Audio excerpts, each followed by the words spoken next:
What's in my bag?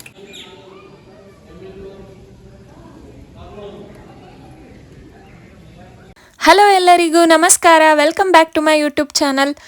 ನಾವಿವತ್ತು ಹರಿಹರದಲ್ಲಿರೋ ಹರಿಹರೇಶ್ವರ ಟೆಂಪಲ್ಗೆ ವಿಸಿಟ್ ಮಾಡೋಕ್ಕೆ ಬಂದಿದ್ದೀವಿ.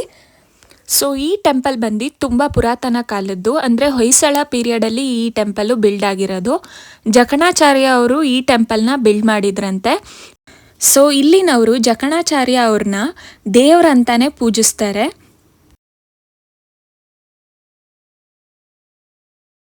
ಸೊ ಈ ಟೆಂಪಲಲ್ಲಿ ಶಿವ ಹಾಗೂ ವಿಷ್ಣು ಇಬ್ಬರು ಒಂದು ಅವತಾರ ತಗೊಂಡು ಒಂದು ರಾಕ್ಷಸನ್ನ ಸಂಹಾರ ಮಾಡಿ ಹರಿಹರೇಶ್ವರ ಅಂತ ಒಂದು ಅವತಾರ ತಗೊತಾರೆ. ಸೊ ಈ ಟೆಂಪಲ್ನ ಎಲ್ಲರೂ ಹೇಳ್ತಾರೆ ಒಂದೇ ಕಲ್ಲಲ್ಲಿ ಕೆತ್ತಿರೋದು ಅಂತ. ಬಟ್ ನಾವು ಅಲ್ಲಿ ಹೋಗಿ ವಿಚಾರಿಸಿದಾಗ ಎಲ್ಲರೂ ಹೇಳ್ತಾ ಇದ್ರು ಸೊ ಇದು ಎಲ್ಲ ಥರ ಕಲ್ಲು ಸೇರಿಸಿ ಕೆತ್ತಿರೋದು ಅಂತ.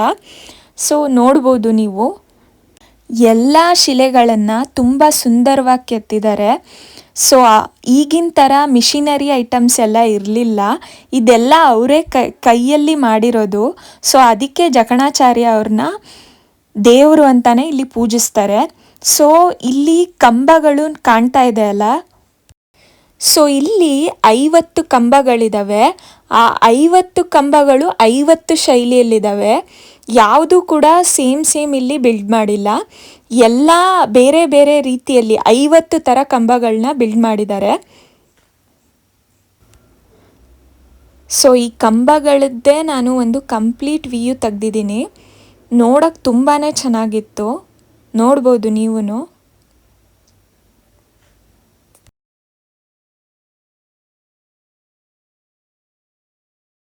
ಸೊ ನಾವು ಹೋಗಿದ್ದು ಮಧ್ಯಾಹ್ನ 3 ಗಂಟೆಗೆ, ಬಟ್ ಗುಡಿ ಓಪನ್ ಆಗೋದು 4 ಗಂಟೆ ಮೇಲಂತೆ.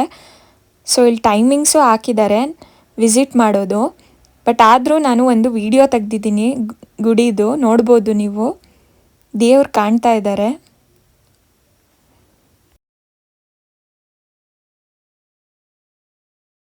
ಸೊ ಈ ದೇವಸ್ಥಾನ ನೀವೇನಾದರೂ ನೋಡಿದ್ರೆ ವಿಸಿಟರ್ಸ್ ತುಂಬಿರಬೇಕು ಹಂಗೆ ಹೇಳ್ತೀರಾ, ಬಟ್ ಇಲ್ಲಿ ಮೇಂಟೆನೆನ್ಸ್ ಕಮ್ಮಿ ಇದೆ ಅಂದ್ಕೊತೀನಿ. ಸೊ ಅದಕ್ಕೆ ಅಷ್ಟು ವಿಸಿಟರ್ಸು ಟ್ರಾವೆಲರ್ಸ್ ಎಲ್ಲ ತುಂಬಾ ಕಮ್ಮಿ ಇದ್ದರು. ಸೊ ಇಲ್ಲಿ ನೀವು ಶಿಲೆಗಳನ್ನು ಹಾಗೆ ಕೈಯಲ್ಲಿ ಮುಟ್ಬೋದು, ಯಾವುದೇ ರೆಸ್ಟ್ರಿಕ್ಷನ್ ಇಲ್ಲ, ಯಾರೂ ಇಲ್ಲಿ ನೋಡ್ಕೊಳ್ಳೋಕ್ಕೆ ಯಾರೂ ಇಲ್ಲ. ಸೊ ಇಲ್ಲಿನ ಅರ್ಚಕರು ಈ ದೇವಸ್ಥಾನದ ಬಗ್ಗೆ ಕಂಪ್ಲೀಟಾಗಿ ಹೇಳಿದ್ದಾರೆ, ಒಂದ್ಸರಿ ಕೇಳಿ ನೋಡಿ. ನಂತರ ಮಟ್ಟಿಗೆ 7-8ನೇ ಶತಮಾನದ್ದಿದ್ದು ಹರಿಹರೇಶ್ವರ ಅಂತ ಹೇಳಿ, ಹರಿ ಮತ್ತು ಹರ ಇಬ್ಬರು ಸೇರಿರೋದ್ರಿಂದ ಹರಿಹರೇಶ್ವರ ಅಂತ ಹೆಸರು ಬಂತು. ಹಿಂದೆ ಗುಹಾರಣ್ಯ ಅಂತ ಒಂದು ಕ್ಷೇತ್ರ, ಗುಹಾರಣ್ಯ ಅಂತ ಒಬ್ಬ ರಾಕ್ಷಸ ಇದ್ದ. ಆ ರಾಕ್ಷಸ ಸಾಮಾನ್ಯವಾಗಿ ಎಲ್ಲ ದೇವತೆಗಳಿಗೂ ತೊಂದರೆ ಕೊಡೋದಂಗೆ ಸರ್ವೇ ಸಾಮಾನ್ಯ ಆಗಿತ್ತು. ಆ ಪ್ರಕಾರವಾಗಿ ದೇವತೆಗಳೆಲ್ಲರೂ ಹೋಗಿ ಬ್ರಹ್ಮ ವಿಷ್ಣುನ ಕೇಳ್ತಾರೆ, ಏನಪ್ಪ ಮತ್ತು ಹಿಂಗೆ ನನಗೆ ತೊಂದರೆ ಕೊಡ್ತಾ ಇದ್ದಾರೆ, ಮತ್ತು ಸಂಹಾರ ಮಾಡೋದು ಹೇಗೆ ಅಂತೇಳಿ. ಇಲ್ಲ, ಇದು ನನಗಿಂದ ಆಗಲ್ಲ, ಬ್ರಹ್ಮನ ಹತ್ರ ಹೋಗಿ ಅಂತ ಹೇಳ್ತಾರೆ. ಮತ್ತು ಬ್ರಹ್ಮನ ಹತ್ರ ಬರ್ತಾರೆ. ಅದಕ್ಕೆ ಬ್ರಹ್ಮ ಹೇಳ್ತಾರೆ, ಇಲ್ಲ ಇದು ನನ್ನಿಂದ ಆಗಲ್ಲ, ಹರನ ಹತ್ರ ಹೋಗ್ರಿ ಅಂತ ಹೇಳ್ತಾರೆ. ಹರನ ಹತ್ರ ಬಂದು ಕೇಳಿದಾಗ ಇದು ನನ್ನಿಂದನಾಗಲ್ಲ, ಬ್ರಹ್ಮದೇವ ವರ ಕೊಟ್ಟಾನೆ, ಹೀಗಾಗಿ ಹರಿ ಹರ ಇಬ್ಬರು ಕರ್ಕೊಂಡೋಗಿ ಸಭಾ ಮಾಡ್ಕೊಂಡು ಆಮೇಲೆ ನಾವು ಮುಂದುವರಿಯೋಣ ಅಂತ ಹೇಳ್ತಾರೆ. ಆ ಪ್ರಕಾರವಾಗಿ ಹರಿ ವಿಷ್ಣು, ಹರಿ ಮತ್ತು ಹರ ಇಬ್ಬರು ಸೇರಿಕೊಂಡು ಒಂದು ಸಭಾ ಮಾಡ್ತಾರೆ.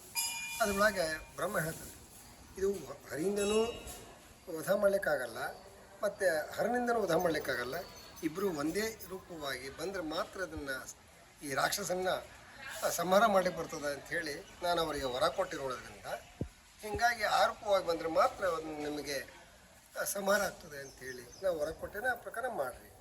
ಸರಿ ಆಯಿತು ಅಂಥೇಳಿ ಹರಿ ಮತ್ತು ಇಬ್ಬರು ಹರ, ಒಂದು ಕಡೆಗೆ ತ್ರಿಶೂಲ ಇದೆ, ಒಂದು ಕಡೆಗೆ ಶಂಖ ಇದೆ, ಒಂದು ಕಡೆಗೆ ಇವೆಲ್ಲ ಇದೆ, ಶಂಖ ಚಕ್ರ ಇದೆ. ಹಿಂಗಿರೋದ್ರಿಂದ ಹರಿ ಮತ್ತು ಹರಿ ಇಬ್ಬರು ಸೇರಿ ಸಂಹಾರ ಮಾಡೋದ್ರಿಂದ ಈ ಕ್ಷೇತ್ರಕ್ಕೆ ಹರಿಹರೇಶ್ವರ ಅಂತ ಬಂತು. ಮೊದಲು ಗುಹಾರಣ್ಯ ಅಂತ ರಾಕ್ಷಸ ಇರೋದ್ರಿಂದ ಆ ಗುಹಾರಣ್ಯ ಕೇಳ್ತಾನೆ, ನಮಗೆ ಏನು ಬೇಕಾ ವರ ಸಂಹಾರ ಮಾಡಿದ ಮೇಲೆ ನಮಗೆ ವರ ಏನು ಬೇಕಪ್ಪ ಅಂತ ಕೇಳಿದಾಗ ಆ ಗುಹಾರಣ್ಯ ದೇವ್ರಿಗೆ ಹೇಳ್ತಾರೆ, ಏನೂ ಇಲ್ಲ, ನನಗೆ ನಿಮ್ಮ ಈ ಸ್ಥಳಕ್ಕೆ ಹರಿಹರ ಅಂತ ಹೆಸರಿಡಬೇಕು ಅಂತ ಹೇಳ್ತಾರೆ. ಸರಿ ಆಯಿತು. ಆಮೇಲೆ ನಿಮ್ಮ ಪಾದ ಯಾವಾಗಲೂ ನನ್ನ ಇದೇ ಮೇಲೆ ಇರಬೇಕು. ಆ ರೀತಿಯಾಗಿ ನೋಡೋದ್ರಿಂದ ನಮ್ಮ ಹರೀಶ್ವರಿಗೆ ಮಂಡಿಯಿಂದ ಕೆಳಗೆ ಪಾದ ಇಲ್ಲ.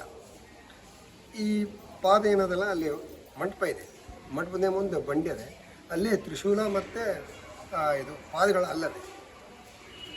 ಆಮೇಲೆ ಮುಕ್ತಿ ತತ್ವ ಸಂಶಯ ಅಂತ ಇಲ್ಲಿ ಏನೇ ಮಾಡಿದ್ರು ಮುಕ್ತಿ ಆಗಬೇಕು ಅಂಥೇಳಿ ಒಂದು ವರ ಕೊಡ್ತಾರೆ. ಹಂಗೆ ಆಗಲಿ ಅಂಥೇಳಿ ಹರಿ ಮತ್ತು ಹರಿಬ್ರು ಅವನಿಗೆ ವರ ಕೊಡ್ತಾರೆ.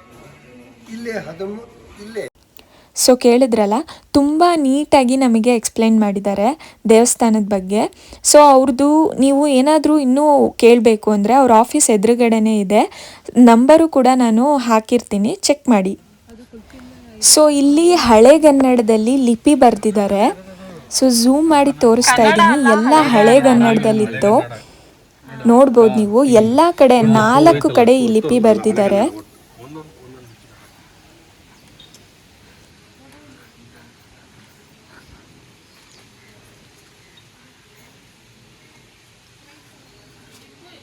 ಇಲ್ಲೇ ಇದ್ದೀನಿ.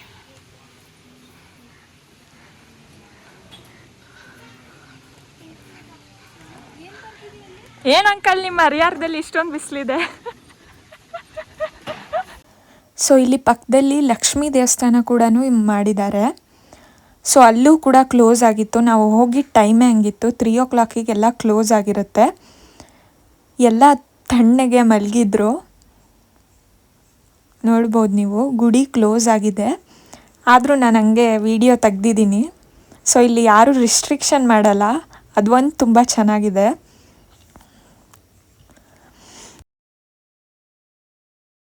ಮತ್ತು ಇಲ್ಲಿ ಆಗಿನ ಕಾಲದಲ್ಲಿ ಆಟ ಆಡೋಕ್ಕೆ ಕೂಡ ಇಲ್ಲಿ ಕೆತ್ತನೆ ಮಾಡಿದ್ದಾರೆ, ನೋಡ್ಬೋದು ನೀವು.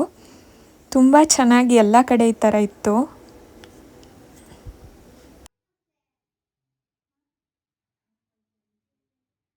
ವಾಟ್ಸ್ ಇನ್ ಮೈ ಬ್ಯಾಗ್? ಇವತ್ತು ನನ್ನ ಬ್ಯಾಗಲ್ಲಿ ಏನೇನಿದೆ ಅಂತ ತೋರಿಸ್ತೀನಿ. ಬ್ಯಾಗ್ ಪೌಚ್ ಇದೆ ನಮ್ಮ ಅಕ್ಕಂದು, ಹೂವು ಇದೆ ದೇವ್ರದ್ದು, ಚಾಕ್ಲೇಟ್ಸ್ ಇದೆ,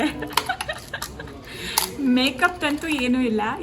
ಸೊ ಇಲ್ಲಿ ಟೆಂಪಲ್ ಹಿಂದೆನೇ ತುಂಗಭದ್ರಾ ನದಿ ಹರಿಯುತ್ತೆ. ನಾವೇನು ಮುಂದೆ ಹೋಗೋಕ್ಕೋಗಿಲ್ಲ, ಯಾಕಂದರೆ ಇಲ್ಲಿ ಸುಳಿ ಇರೋದ್ರಿಂದ ಯಾರೂ ಅಲ್ಲಿ ಹೋಗಲ್ಲ. ಸೊ ಈ ವಿಡಿಯೋ ನಿಮ್ಗೆ ಏನಾದರೂ ಇಷ್ಟ ಆಗಿದ್ರೆ ಲೈಕ್, ಶೇರ್ ಹಾಗೂ ಸಬ್ಸ್ಕ್ರೈಬ್ ಮಾಡಿ. Thank you for watching.